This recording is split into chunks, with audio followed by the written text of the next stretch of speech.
여러분, 노년을 이야기할 때 우리는 습관처럼 한 장면을 떠올립니다. 따뜻한 집, 자식과 손주가 오가고 식탁 위에 밥 냄새가 퍼지고 누군가가 어머니 아버지하고 부르는 풍경 말입니다. 그래서 많은 분들이 늙어서 혼자 살면 불행하다고 단정합니다. 그런데 저는 그 단정이 너무 빠르다고 생각합니다. 왜냐하면 제가 만나온 수많은 노년의 얼굴은 함께 살아도 외로운 사람이 있었고 혼자 살아도 평온한 사람이 있었기 때문입니다. 우리는 외로움을 사람이 없는 상태로만 이해합니다. 하지만 노년의 외로움은 대개 그렇게 단순하지 않습니다. 진짜 외로움은 사람의 숫자에서 오기보다 마음이 닿는 통로가 끊어질 때 찾아옵니다. 같은 집에 살면서도 말이 줄어들고 존재가 가벼워지고 결국은 나는 여기 있는데도 없는 사람처럼 느끼게 되는 순간이 있습니다. 그때의 외로움은 방 안의 정막보다 훨씬 깊습니다. 왜냐하면 정막은 공간의 문제이지만 무시당함은 존엄의 문제이기 때문입니다. 저는 이런 이야기를 여러 번 들었습니다. 예전에는 아이들이 저한테 묻더군요. 엄마, 이건 어떻게 해요? 아빠, 이건 뭐예요? 그런데 이제는 제가 물어도 다들 바쁘다고만 해요. 자식이 나쁘다는 말이 아닙니다. 세상이 빠르고 삶이 고단하고 각자 책임이 너무 많습니다. 그래서 사랑이 줄어들지 않았는데도 관심의 형태가 바뀝니다. 돌봄은 남아있는데 대화는 사라지고 책임은 남아있는데 존중은 약해지기도 합니다. 그렇게 함께 있음이 함께 사는 것이 아니라 같은 공간을 공유하는 것으로만 남을 때 노년은 오히려 더 공허해질 수 있습니다. 그렇다면 어떤 분들은 왜 혼자 살기를 선택할까요? 저는 그것이 단순히 외롭지 않아서가 아니라 오히려 덜 상처받기 위해서라고 봅니다.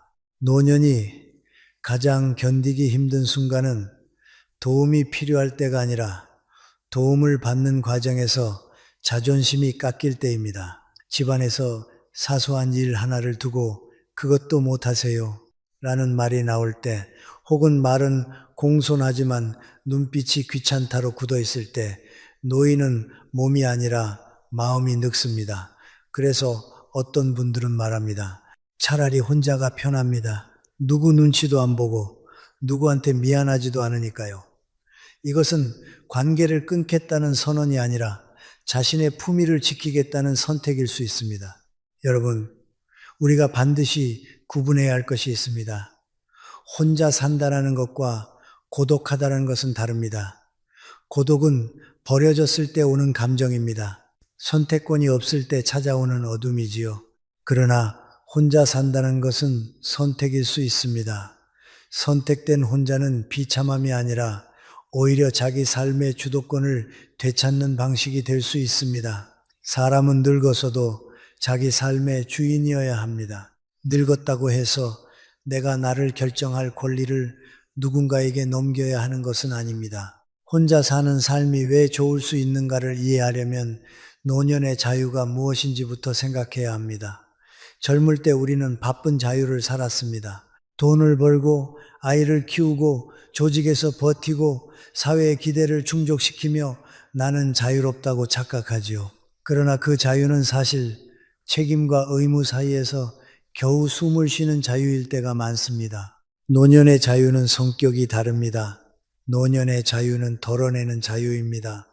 더 많이 갖는 자유가 아니라 더 많이 내려놓는 자유입니다. 누군가를 만족시키기 위해 하루를 조절하지 않아도 되는 자유, 내 몸의 리듬에 맞춰 사는 자유, 작은 습관을 방해받지 않는 자유 말입니다. 혼자 사는 노인에게는 시간이 다시 자기 편이 됩니다. 새벽에 일어나도 되고 늦게 일어나도 됩니다. 내가 먹고 싶은 것을 먹고 내가 듣고 싶은 음악을 듣고 내가 쉬고 싶을 때 쉴 수 있습니다. 이런 것들이 젊은 사람에게는 사소해 보일지 몰라도 한평생 타인의 일정과 가족의 리듬에 맞춰 살아온 사람에게는 큰 회복입니다. 내 하루가 내 것이구나 라는 감각이 돌아오면 마음이 안정됩니다. 그 안정은 사람을 더 온화하게 만들기도 합니다. 물론 혼자 산다고 해서 저절로 행복해지는 것은 아닙니다. 혼자 살면 더 외로워진다고 말하는 분들도 있습니다. 그 말도 맞습니다. 그러나 그 외로움은 혼자라는 사실 때문이 아니라 혼자 있는 시간을 텅 빈 시간으로 만들었기 때문일 때가 많습니다. 사람은 혼자 있어도 의미가 있으면 외롭지 않습니다. 반대로 사람들 속에 있어도 의미가 없으면 외롭습니다. 결국 핵심은 이것입니다.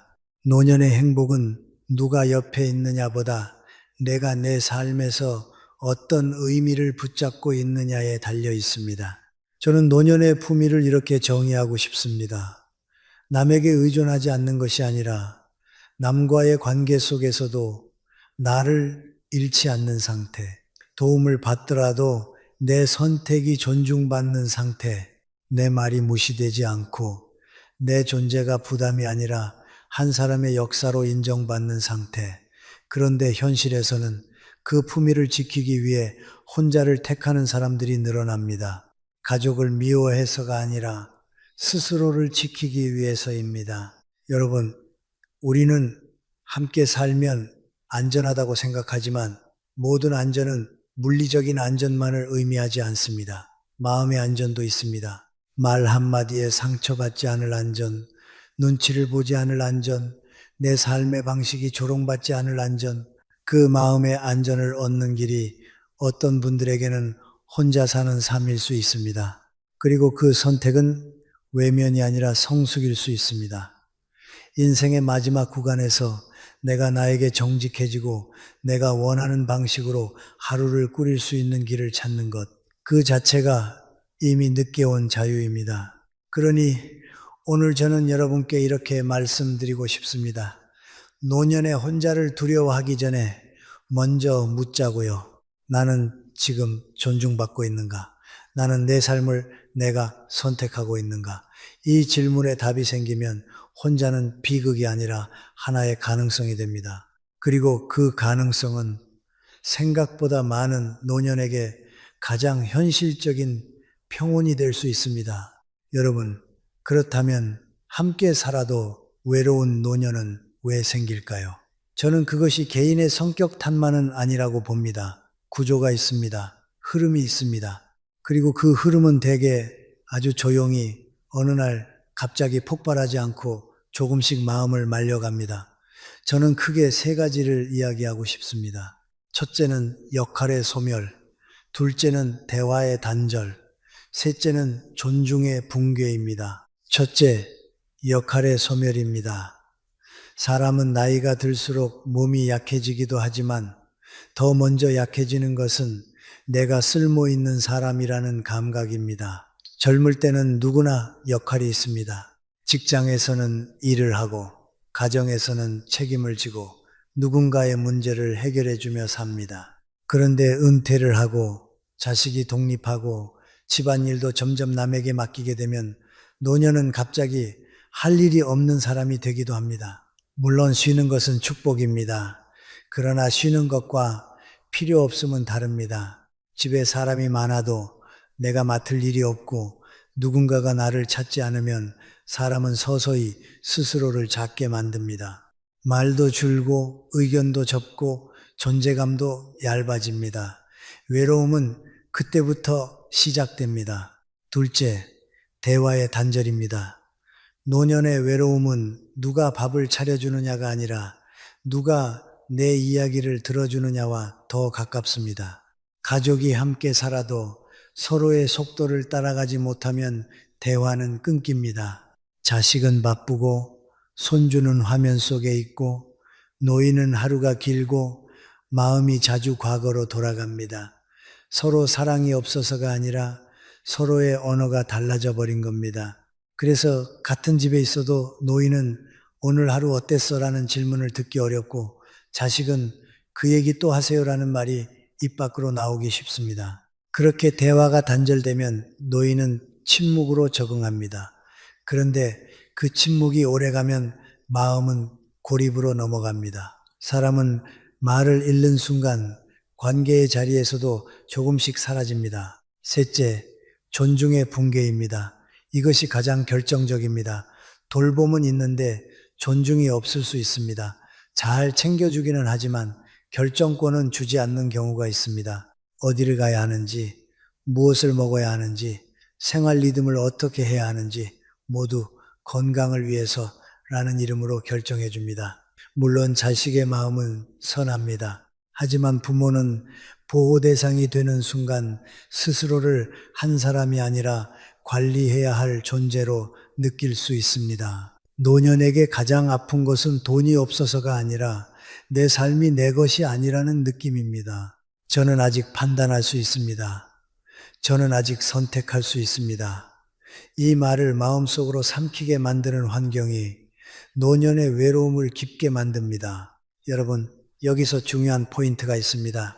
노년이 혼자 살기를 선택하는 이유는 가족이 싫어서가 아니라 이 세 가지 흐름 역할이 사라지고 대화가 끊기고 존중이 무너지는 흐름 속에서 자기 마음을 지키기 위해서일 수 있다는 겁니다. 같이 살면 덜 외롭다는 말은 대화와 존중이 있을 때만 성립합니다. 사람이 많아도 나를 사람으로 대해주는 관계가 없으면 외롭습니다. 반대로 사람이 적어도 나를 나로 인정하는 관계가 있으면 외롭지 않습니다. 그러니 우리는 노년을 돕는다고 할 때 먼저 방향을 바꿔야 합니다. 부모님을 곁에 두자가 아니라 부모님의 역할을 남겨드리자, 부모님의 말을 들어드리자, 부모님의 선택을 존중하자로 가야 합니다. 그래야 함께 살아도 외롭지 않습니다. 그리고 그래야 혼자 살아도 외롭지 않습니다. 외로움을 없애는 방법은 사람을 붙잡는 것이 아니라 마음이 닿는 통로를 다시 여는 것입니다. 다음으로는 그렇다면 혼자 살되 고립되지 않으려면 무엇을 해야 하는가? 즉 고독버려짐과 혼자 있음 선택의 경계를 어떻게 지켜야 하는가를 구체적으로 말씀드리겠습니다. 그 경계를 지키는 작은 습관들이 노년의 삶을 완전히 바꿉니다. 여러분, 이제 세 번째 이야기를 하겠습니다. 혼자 사는 삶이 좋아질 수 있는 이유는 결국 한 가지로 모입니다. 주도권입니다. 노년의 행복을 가르는 것은 집의 크기나 가족의 숫자가 아니라 내 하루를 내가 결정할 수 있느냐입니다. 그런데 주도권을 잃는 순간 사람은 누군가 옆에 있어도 불안해집니다. 반대로 주도권을 되찾는 순간 혼자 있어도 마음이 단단해집니다. 많은 분들이 혼자 산다는 말을 들으면 먼저 떠올리는 것이 정막입니다. 하지만 노년의 정막은 반드시 공허가 아닙니다. 정막은 때로 회복의 공간이 됩니다. 평생을 살아오면서 우리는 너무 오래 남의 기준에 맞춰 왔습니다. 좋은 부모, 좋은 배우자, 좋은 직장인, 좋은 자식 역할이 많았고 그 역할을 잘 해내느라 내 마음을 뒤로 밀었습니다. 그러다 인생 후반에 들어서면 역할이 줄어들고 빈자리가 생깁니다. 그 빈자리를 쓸쓸함으로만 채우면 고독이 되지만 나를 다시 세우는 시간으로 쓰면 평온이 됩니다. 혼자 사는 선택이 좋은 이유는 바로 여기서 시작됩니다. 남에게 맞춘 인생이 아니라 나에게 맞춘 인생을 처음으로 살아볼 수 있기 때문입니다. 혼자 살면 무엇이 달라지느냐? 가장 먼저 달라지는 것은 시간의 주인이 내가 된다는 겁니다. 누구의 생활 리듬에 맞출 필요가 없습니다. 내가 피곤하면 쉬고 내가 눈이 일찍 떠지면 일찍 일어날 수 있습니다. 사소한 자유처럼 보이지만 이 사소함이 노년에게는 큽니다. 젊은 시절에는 사소한 자유를 누릴 여유가 없었습니다. 늘 맞춰야 했고 양보해야 했고 참아야 했습니다. 그런데 노년의 자유는 거창하지 않습니다. 오늘은 이 시간에 차를 마시고 이 음악을 듣고 이만큼만 걸을래, 이런 선택들이 쌓일 때 마을은 안정됩니다. 그리고 혼자 살면 관계의 피로가 줄어듭니다. 함께 살면 행복도 있지만 동시에 조정이 생깁니다. 식사 시간, TV 소리, 방문 열고 닫는 것, 손주가 뛰는 소리, 냉장고에 무엇을 넣어두는 것, 사소한 생활 충돌은 어느 집에나 있습니다. 젊은 가족에게는 사소하지만 예민해진 노년에게는 그것이 스트레스가 될 수 있습니다. 특히 미안함이 문제입니다. 노년이 가장 싫어하는 감정 중 하나는 사랑하는 사람에게 계속 미안해지는 것입니다. 그래서 어떤 분들은 말합니다. 혼자 살면 미안할 일이 없습니다. 이 말 속에는 외로움이 아니라 품위가 들어 있습니다. 혼자 산다는 선택에는 또 하나의 힘이 있습니다. 바로 내가 아직 할 수 있다는 감각입니다. 많은 노년이 우울해지는 이유는 몸이 아파서가 아니라 스스로를 무능한 사람으로 느끼기 때문입니다. 그런데 혼자 살면 생활을 스스로 운영해야 합니다. 밥을 해 먹고 약을 챙기고 집을 정리하고 산책을 하고 친구에게 전화도 해야 합니다. 물론 어렵습니다. 하지만 그 어려움을 조금씩 해내면서 생기는 자존감이 있습니다. 나는 아직 내 삶을 꾸릴 수 있다. 이 감각은 노년의 정신 건강에서 매우 중요합니다. 누구에게 의존하지 않겠다는 고집이 아니라 자기 효능감을 지키는 문제입니다. 여러분, 여기서 오해가 하나 있습니다. 혼자 산다는 것은 관계를 끊는 것이 아닙니다. 오히려 제대로 혼자 사는 사람은 관계를 더 선택적으로 잘 유지합니다. 함께 살 때는 관계가 의무가 되기 쉽습니다. 하지만 혼자 살면 관계는 필요한 만큼, 건강한 만큼만 남습니다. 이웃과 인사를 하고, 동네 단골 가게에서 말을 섞고, 오래된 친구와 한 달에 한 번이라도 통화하고, 취미 모임에 나가고, 공원에서 같은 시간에 걷는 사람과 눈인사를 나누는 것, 이런 작은 연결이 쌓이면 혼자 살아도 결코 고립되지 않습니다. 제가 만나본 노년 중에는 이런 분들이 있었습니다. 혼자 살지만 주 1회 그림 수업을 나가고 주 2회 가벼운 운동을 하고 동네 도서관에서 책을 빌려 읽고 작은 텃밭을 가꾸는 분들입니다. 그분들이 공통으로 말하는 것이 있습니다. 혼자 살아서 좋다가 아니라 혼자 살아도 나는 내 삶이 있다. 이 차이가 큽니다. 혼자 사는 삶이 좋으려면 집 안에만 갇혀 있으면 안 됩니다. 핵심은 혼자가 아니라 삶을 유지하는 구조입니다. 즉, 혼자 살되 삶과 연결돼 있어야 합니다. 그리고 마지막으로 혼자 사는 노년이 좋은 이유는 감정의 정리가 쉬워진다는 점입니다. 함께 살면 감정이 부딪히고 쌓이고 참게 됩니다. 노년은 이미 감정의 여력이 많지 않습니다. 젊을 때처럼 큰 소리로 싸우고 다시 화해하는 에너지가 없습니다. 그래서 조용히 마음이 멀어지기도 합니다. 그런데 혼자 살면 감정이 과도하게 소모되지 않습니다. 마음을 정리하고 기억을 정리하고 생각을 정리할 시간이 생깁니다. 노년의 평화는 대개 정리에서 옵니다. 물건도 정리해야 하고 관계도 정리해야 하고 기대도 정리해야 합니다. 혼자 살면 그 정리가 비교적 덜 흔들립니다. 하지만 여러분, 중요한 조건이 있습니다. 혼자 살기의 장점은 준비가 있을 때 힘이 됩니다. 준비가 없으면 혼자는 평화가 아니라 불안이 됩니다. 그래서 다음 부분에서는 혼자 살되 고립되지 않기 위한 경계, 그리고 혼자 살기 위해 반드시 갖춰야 할 3가지 준비 건강, 재정, 정신을 아주 구체적으로 말씀드리겠습니다. 이 준비가 갖춰지면 혼자는 외로움이 아니라 자유의 형태가 됩니다. 여러분, 4번째로는 아주 중요한 경계를 말씀드리겠습니다. 혼자 있음과 고립은 종이 한 장 차이처럼 보이지만 실제로는 방향이 정반대입니다. 혼자 있음은 내가 선택한 길이고 고립은 선택권을 잃은 상태입니다. 혼자 있음은 마음을 회복시키지만 고립은 마음을 마르게 합니다.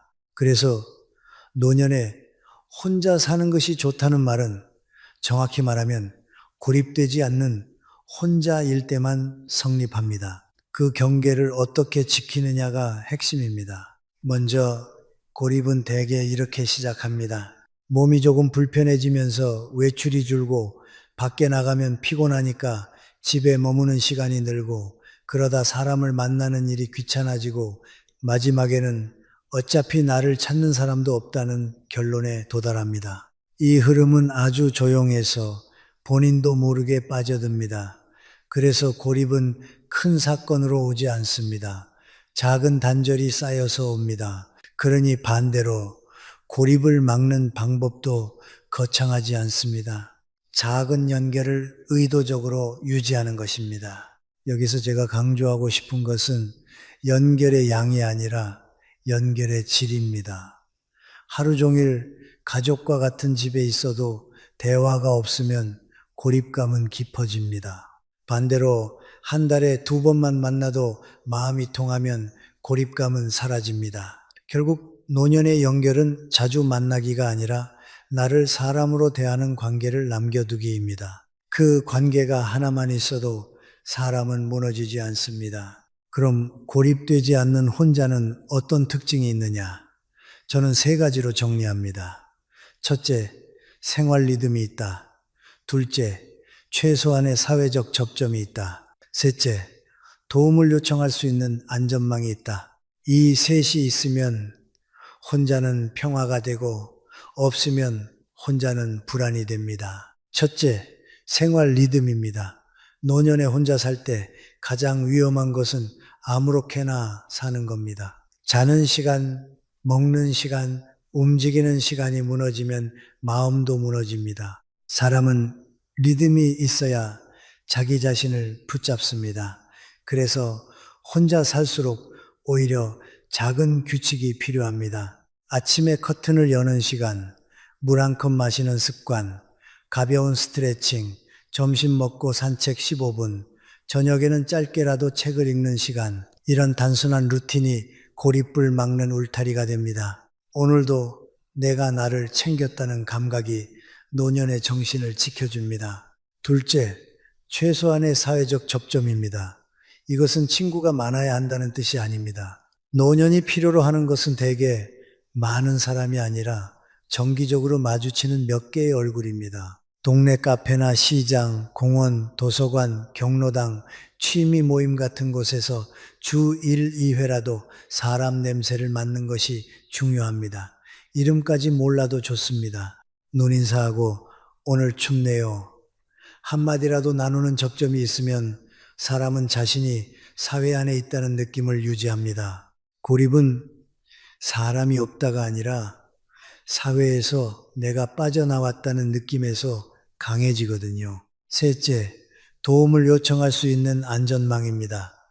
혼자 살 때 많은 분들이 가장 두려워하는 것이 아프면 어떡하지입니다. 그 두려움이 혼자 살기를 포기하게 만들기도 합니다. 그런데 안전망이 있으면 두려움은 크게 줄어듭니다. 안전망이란 거창한 것이 아닙니다. 가까운 이웃 한 사람, 친한 친구 한 사람, 가족 중 연락이 빠른 사람 한 사람, 그리고 병원, 약국, 동네 행정복지센터 같은 연락처와 동선이 정리되어 있는 것, 또 휴대폰에 긴급 연락을 등록해 두는 것, 이런 준비가 나는 혼자지만 버려진 것이 아니다라는 확신을 줍니다. 고립은 결국 도움받을 곳이 없다는 공포에서 자라나기 때문입니다. 여러분, 여기서 아주 중요한 태도가 하나 있습니다. 혼자 산다는 자존심과 도움을 청한다는 지혜를 함께 가져야 합니다. 많은 노년이 도움을 청하는 순간 자신이 약해지는 것 같아서 참습니다. 하지만 그것이 오히려 위험합니다. 혼자 사는 삶은 독립이지만 독립은 단절이 아닙니다. 독립은 필요할 때 연결할 줄 아는 능력까지 포함합니다. 나는 혼자 살아도 된다. 그러나 필요하면 손을 내밀 수 있다. 이 균형이 노년을 안전하게 만듭니다. 그리고 마지막으로 고립을 부르는 가장 큰 착각은 이것입니다. 나는 남에게 피해주면 안 된다. 물론 피해주지 않는 마음은 아름답습니다. 하지만 그 마음이 지나치면 사람은 스스로를 사회에서 지워버립니다. 노년이 누군가에게 가끔 부탁하는 것은 피해가 아니라 관계의 자연스러움일 수 있습니다. 오히려 가벼운 부탁과 작은 도움은 관계를 이어주는 실이 됩니다. 중요한 것은 부탁의 크기가 아니라 서로의 존중입니다. 자, 이제 정리해 보겠습니다. 혼자 있음은 선택이고 고립은 방치입니다. 혼자를 평화로 만들려면 리듬, 적점, 안전망이 필요합니다. 이 세 가지가 갖춰지면 혼자는 외로움이 아니라 회복의 공간이 됩니다. 다음 부분에서는 이 세 가지를 가능하게 만드는 구체적인 준비, 3가지 건강, 재정, 정신을 아주 현실적으로 말씀드리겠습니다. 준비가 되면 혼자는 두려움이 아니라 내 삶의 마지막을 내가 지키는 방식이 됩니다. 여러분, 5번째로는 혼자 사는 노년이 왜 마음을 단단하게 만들 수 있는지 그 핵심 작동 원리를 말씀드리겠습니다. 한마디로 말하면 자율성입니다. 노년의 자율성은 거창한 자유가 아닙니다. 작은 선택을 내 손으로 하는 힘입니다. 그리고 그 작은 선택이 쌓이면 마음이 안정되고 삶의 품위가 살아납니다. 우리는 보통 노년을 돌봄의 대상으로만 바라봅니다. 물론 도움이 필요한 순간이 옵니다. 그러나 노년은 동시에 존엄의 시기입니다. 존엄은 누가 나를 챙겨주느냐보다 내가 내 삶을 결정할 수 있느냐에서 생깁니다. 혼자 살면 이 결정권이 돌아옵니다. 내가 오늘 무엇을 먹을지, 언제 잘지, 얼마나 걸을지, 누구를 만날지, 어떤 음악을 들을지. 젊은 사람에겐 사소한 선택이지만 평생 가족의 리듬에 맞춰 살았던 사람에게는 이것이 놀라운 회복입니다. 첫째, 시간의 주도권입니다. 함께 살면 시간은 언제나 조정의 대상이 됩니다. 식사 시간, 외출 시간, TV를 켜는 시간, 손주가 방문하는 시간, 누군가와 함께 사는 것은 좋은 일이지만 노년에게는 그 조정이 피로가 될 때도 많습니다. 몸은 예전 같지 않고 감정의 여력도 줄어듭니다. 그런데 혼자 살면 시간은 다시 내 편이 됩니다. 새벽에 눈이 떠지면 일어나도 되고 오후에 졸리면 낮잠을 자도 됩니다. 내 몸이 원하는 속도로 하루를 꾸릴 수 있다는 것은 노년에게 단순한 편리함이 아니라 정신적 안정을 가져옵니다. 마음이 불안할 때 사람은 대개 통제감을 잃었을 때입니다. 혼자 살며 시간의 통제감이 회복되면 불안도 줄어듭니다. 둘째, 습관과 취향의 회복입니다. 노년의 행복은 큰 이벤트가 아니라 작은 습관에서 옵니다. 아침에 차 한 잔, 창문을 열고 들어오는 공기, 좋아하는 반찬 하나, 라디오나 음악 한 곡. 그런데 함께 살면 이런 사소한 취향이 자꾸 뒤로 밀립니다. 냄새 난다, 시끄럽다, 그건 몸에 안 좋다, 그렇게 하면 위험하다 같은 말이 쌓이면 노인은 점점 자기 취향을 접습니다. 결국 삶이 남의 기준으로 운영됩니다. 혼자 살면 취향을 다시 꺼낼 수 있습니다. 내가 좋아하는 음악을 조금 크게 틀어도 되고 내가 좋아하는 음식을 단순하게 먹어도 됩니다. 취향을 지키는 것은 고집이 아니라 내가 아직 나로 살아있다는 증거입니다. 셋째, 관계의 질이 좋아집니다. 이게 의외라고 느낄 수 있습니다. 많은 사람이 혼자 살면 관계가 끊긴다고 생각하니까요. 그런데 제가 만나본 경우에는 혼자 살기를 잘하는 사람일수록 관계가 더 건강해지기도 했습니다.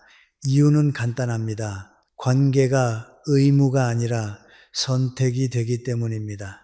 함께 살면 매일 부딪힐 수밖에 없습니다. 사소한 말, 사소한 표정, 사소한 생활 방식이 계속 마찰을 만들 수 있습니다. 하지만 혼자 살면 만남의 순간이 필요한 만큼으로 정리됩니다. 그래서 만나면 더 반갑고 더 집중해서 듣고 덜 상처 줍니다. 거리가 생기면 정이 사라지는 게 아니라 때로는 정이 오래가도록 지켜주는 거리가 되기도 합니다. 넷째, 삶의 밀도가 달라집니다. 함께 살 때의 노년이 그저 하루를 견디는 시간이 되기 쉬운 반면 혼자 살 때는 오히려 하루를 설계하는 시간이 될 수 있습니다. 무슨 말이냐 하면 혼자 살면 내가 나를 돌봐야 합니다. 그래서 삶은 자연스럽게 구조를 갖게 됩니다. 약을 챙기고 장을 보고 정리하고 운동하고 때때로 사람을 만나야 합니다. 그 과정에서 생기는 자기관리가 노년을 지탱합니다. 사람은 자신을 돌볼 때 우울해서 멀어집니다. 반대로 아무도 나를 필요로 하지 않는다고 느끼면 몸도 마음도 급격히 약해집니다. 혼자 사는 삶이 잘 굴러가려면 결국 내가 나를 필요로 해야 합니다. 그게 바로 삶의 밀도입니다. 다섯째, 감정 소모가 줄어듭니다. 노년은 감정의 여력이 젊을 때처럼 많지 않습니다. 사소한 갈등이 큰 피로가 됩니다. 또 잔소리 들었다, 또 눈치 봤다, 같은 경험이 누적되면 사람은 자꾸 마음을 닫습니다. 혼자 살면 이런 감정 소모가 줄어들 수 있습니다. 물론 외로움이 아예 없지는 않습니다. 그러나 관계 속에서 깎이는 자존심, 반복되는 미안함, 역할 상실에서 오는 무력감 같은 복합 상처는 줄어들 가능성이 큽니다. 그 대신 조용한 시간 속에서 자신의 감정을 정리할 여지가 생깁니다. 노년의 평화는 대개 정리된 마음에서 옵니다. 여러분, 여기서 다시 한번 강조하고 싶습니다. 혼자 사는 노년의 장점은 사람이 필요 없다는 뜻이 아닙니다. 오히려 정확히 말하면 사람을 필요한 방식으로 만날 수 있게 된다는 뜻입니다. 억지로 맞추며 함께 사는 대신 존중을 바탕으로 연결하는 방식으로 바뀌는 것이지요. 그러나 이 모든 장점은 조건이 있습니다. 준비가 있어야 합니다. 준비 없이 혼자 살면 자유가 아니라 불안이 됩니다. 그래서 다음에는 아주 현실적으로 말씀드리겠습니다. 혼자 살기를 가능하게 만드는 준비는 무엇인가? 저는 세 가지로 압축합니다. 건강, 재정, 정신입니다. 이 셋이 받쳐주면 혼자는 평화가 되고 이 셋이 흔들리면 혼자는 공포가 됩니다. 여러분, 여섯 번째로는 가장 현실적인 이야기로 들어가겠습니다. 혼자 살면 좋다는 말은 감성으로만 끝내면 안 됩니다. 노년은 현실이기 때문입니다. 혼자 사는 삶이 평화가 되려면 반드시 준비가 필요합니다. 저는 준비를 세 가지로 압축합니다. 건강, 재정, 정신, 이 셋이 받쳐주면 혼자는 자유가 되지만 이 셋이 흔들리면 혼자는 불안이 됩니다. 첫째, 건강의 준비입니다. 노년에 혼자 산다는 말은 결국 내 몸을 내가 관리할 수 있다는 뜻이기도 합니다. 여기서 중요한 건 완벽한 건강이 아닙니다. 병이 하나도 없어야 혼자 살 수 있는 것이 아닙니다. 오히려 대부분의 노년은 한두 가지 질환을 안고 삽니다. 중요한 것은 병의 유무가 아니라 관리의 습관입니다. 혼자 사는 노년에게 가장 위험한 순간은 크게 두 가지입니다. 하나는 넘어졌을 때, 또 하나는 약을 놓쳤을 때입니다. 이 두 가지는 사소해 보이지만 혼자 살기의 안정성을 좌우합니다. 그래서 건강준비의 핵심은 거창한 운동이 아니라 아주 구체적인 생활장치입니다.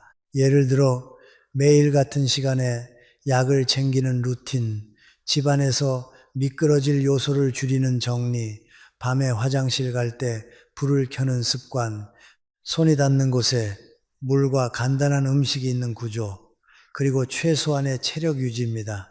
체력은 근육과 균형 감각에서 옵니다. 노년에 혼자 사는 분들을 보면 공통점이 있습니다. 대단한 운동을 하는 게 아니라 매일 조금씩 걷고 매일 조금씩 움직입니다. 그 작은 꾸준함이 혼자 살 수 있는 몸을 만듭니다. 몸이 버텨주면 마음은 훨씬 덜 흔들립니다. 둘째, 재정의 준비입니다. 노년의 불안은 인간관계보다 돈에서 시작되는 경우가 많습니다. 돈이 많아야 한다는 뜻이 아닙니다. 중요한 것은 부족하지 않을 만큼의 예측 가능성입니다. 혼자 살면 의외로 지출이 단순해질 수 있습니다. 그러나 동시에 예상치 못한 비용이 생깁니다.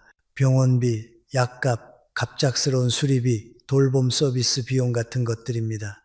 그래서 재정 준비의 핵심은 큰 돈이 아니라 구조입니다. 제가 권하고 싶은 구조는 단순합니다. 첫째, 매달 고정비가 얼마인지 정확히 아는 것. 둘째, 비상금이 얼마인지 정해두는 것. 셋째, 도움을 받게 될 때 어떤 형태로 비용이 발생하는지 미리 감을 잡는 것. 그리고 무엇보다 중요한 것은 노년이 돈 문제로 자식에게 매번 설명하고 부탁하는 상황을 줄이는 것입니다. 자식이 돈을 준다고 해서 문제가 해결되는 게 아닙니다. 그 과정에서 노인은 자존심이 깎이기도 하고 관계가 어긋나기도 합니다. 혼자 살기를 선택한 노년이 가장 원하지 않는 것이 폐를 끼치는 느낌입니다. 그러니 재정은 풍요가 아니라 독립의 기반입니다. 적어도 기본 생활을 꾸릴 수 있다는 확신이 있으면 혼자는 두려움이 아니라 선택이 됩니다. 셋째, 정신의 준비입니다. 저는 이게 가장 중요하다고 생각합니다. 건강과 돈이 있어도 마음이 무너지면 혼자는 곧 고립이 됩니다. 정신의 준비라는 건 거창한 명상이나 철학 공부만을 말하는 것이 아닙니다. 핵심은 한 문장으로 정리됩니다. 혼자 있는 시간과 대화할 수 있는가? 대부분의 사람은 평생을 바쁘게 살면서 자기 마음과 대화하는 법을 배우지 못했습니다. 그래서 조용해지면 불안이 올라옵니다. 혼자 살기 위해 필요한 정신의 기술은 외로움을 없애는 기술이 아니라 외로움이 와도 삼켜지지 않는 기술입니다.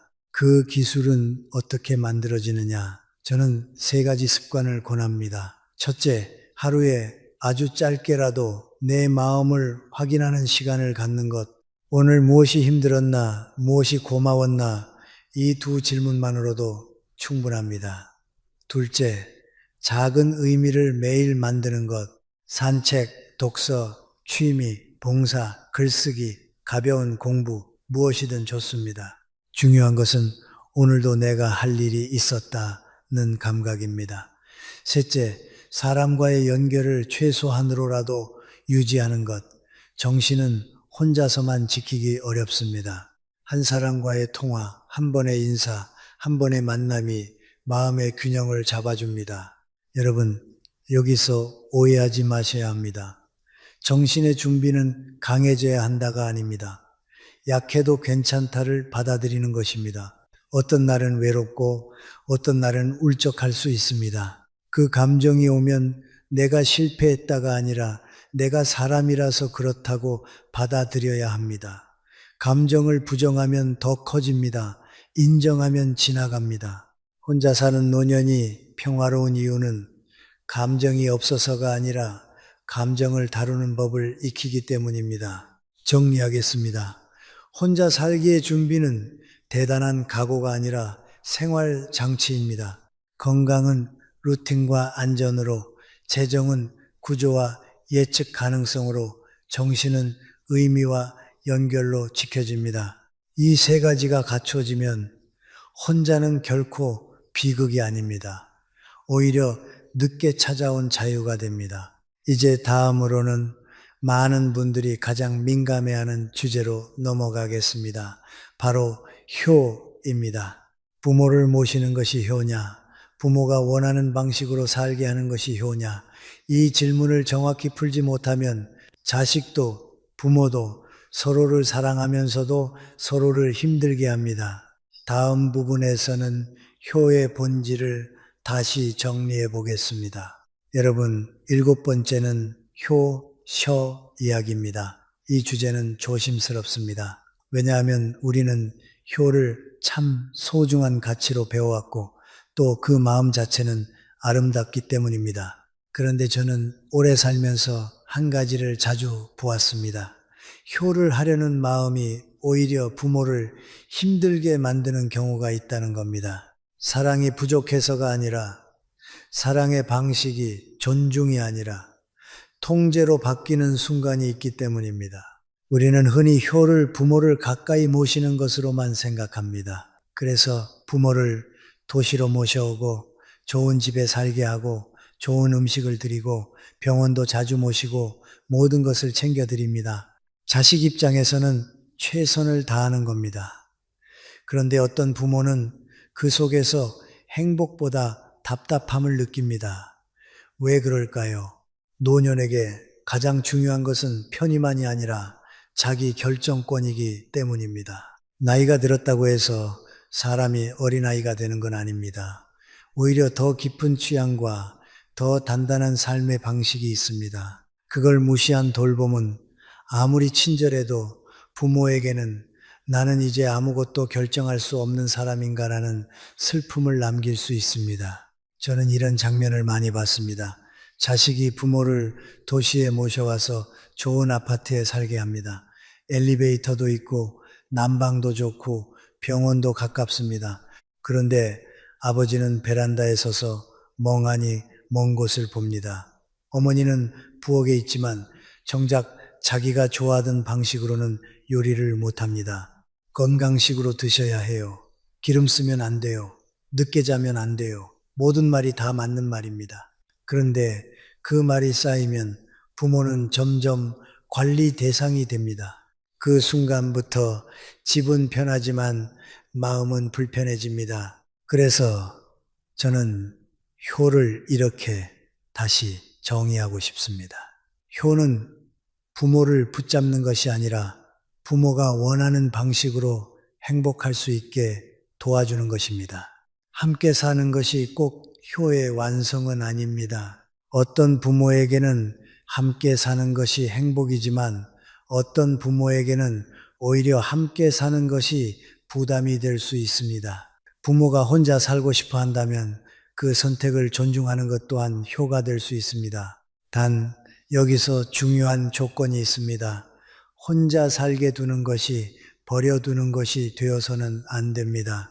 존중은 방치가 아니기 때문입니다. 그럼 존중하는 효는 구체적으로 어떤 모습이냐? 저는 세 가지를 말씀드리고 싶습니다. 첫째, 선택을 인정하는 효. 둘째, 간섭을 줄이는 효. 셋째, 존재로 곁을 지키는 효입니다. 첫째, 선택을 인정하는 효입니다. 부모에게도 삶의 방식이 있습니다. 어디에서 살고 싶은지, 어떤 리듬으로 살고 싶은지, 누구와 얼마나 만나고 싶은지, 무엇을 먹고 싶은지, 작은 선택들 속에 부모의 존엄이 있습니다. 자식은 제가 더 잘 아니까라는 마음이 들 수 있습니다. 하지만 효는 내가 옳다를 증명하는 게 아니라 부모가 부모로 남을 수 있게 하는 것입니다. 아버지가 원하시는 대로 하세요. 이 한마디가 노년을 살립니다. 둘째, 간섭을 줄이는 효입니다. 우리는 걱정이 많을수록 간섭이 늘어납니다. 그건 위험해요. 그건 하지 마세요. 그건 몸에 안 좋아요. 물론 걱정은 사랑입니다. 하지만 사랑은 때로 거리가 있어야 합니다. 부모가 혼자 산다고 해서 매일 몇 시에 일어났는지, 무엇을 먹었는지, 누구를 만났는지 다 확인하려 들면 부모는 숨이 막힙니다. 효는 부모를 감시하는 것이 아니라 부모를 신뢰하는 것입니다. 필요하시면 말씀하세요. 그때 제가 도와드릴게요. 이렇게 말할 수 있어야 합니다. 그 신뢰가 부모의 자존감을 지켜줍니다. 셋째, 존재로 곁을 지키는 효입니다. 부모가 혼자 살더라도 마음속에 내가 필요하면 연락할 사람이 있다는 확신이 있으면 고독이 크게 줄어듭니다. 여기서 효는 시간의 양이 아니라 마음의 안정입니다. 매일 얼굴을 보지 않아도 정기적으로 전화 한 통, 메시지 한 줄, 한 달에 한 번의 식사, 병원 동행이 필요할 때의 동행, 이런 것들이 나는 혼자지만 버려진 것이 아니다라는 느낌을 줍니다. 효는 부모를 내 옆에 묶어두는 것이 아니라 부모가 자기 삶을 살면서도 안전하게 연결되어 있다는 느낌을 주는 것입니다. 여러분, 부모가 혼자 살고 싶어 하는 가장 큰 이유 중 하나는 자식에게 패기치기 싫다는 마음입니다. 그런데 아이러니하게도 자식이 효를 과하게 챙김으로만 표현하면 부모는 더 빨리 움츠러듭니다. 내가 이제 짐이구나 라는 생각이 들기 때문입니다. 그래서 어떤 부모는 차라리 거리를 선택합니다. 자식과 멀어지려는 게 아니라 관계를 지키기 위해서입니다. 가까이 있을수록 상처가 생기면 관계가 무너질 수 있으니까요.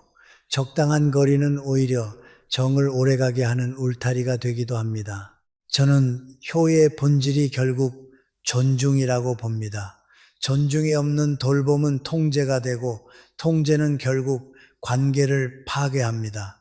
반대로 존중이 있는 돌봄은 부모의 품위를 살리고 그 품위가 살아있으면 부모는 혼자 살아도 외롭지 않습니다. 왜냐하면 그들은 알고 있기 때문입니다. 나는 사랑받고 있다. 그러나 나는 자유롭다.